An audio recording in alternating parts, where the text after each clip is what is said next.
দক্ষিণ এশিয়ার দুই প্রতিবেশী রাষ্ট্র পাকিস্তান ও আফগানিস্তান অবশেষে রাখতে সম্মত হয়েছে।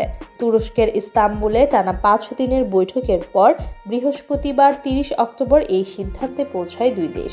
বিষয়টি নিশ্চিত করেছে তুরস্কের পররাষ্ট্র মন্ত্রণালয়। বিবৃতিতে বলা হয়, পাকিস্তান ও আফগানিস্তান উভয়ই ধারাবাহিকতা অব্যাহত রাখতে সম্মত হয়েছে।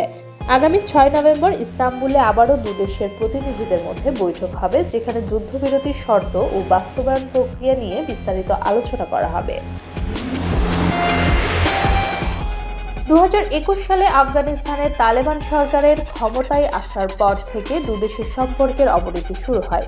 এর মূল কারণ পাকিস্তানের নিষিদ্ধ জঙ্গি গোষ্ঠী তেহরিক-ই-তালেবান পাকিস্তান (টিপিপি), যাদের আশ্রয় দেওয়ার অভিযোগ ইসলামাবাদ দীর্ঘদিন ধরে করে আসছে কাবুল সরকারের বিরুদ্ধে, যদিও আফগান তালেবান বরাবরই এই অভিযোগ অস্বীকার করেছে। পাকিস্তান বিমান শীর্ষ নেতা নূর ওয়ালি মেহসুদ সহ কয়েকজন জ্যেষ্ঠ নেতা এইভাবে আফগান বাহিনীর সীমান্তে পাকিস্তানি সেনাদের উপর যা পরিণত হয় কয়েকদিনের।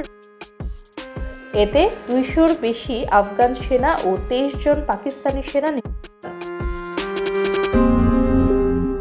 15 অক্টোবর দুই দেশ স্বল্পমেয়াদী যুদ্ধবিরতিতে রাজি হলেও তা অল্প সময়ের জন্য কার্যকর ছিল।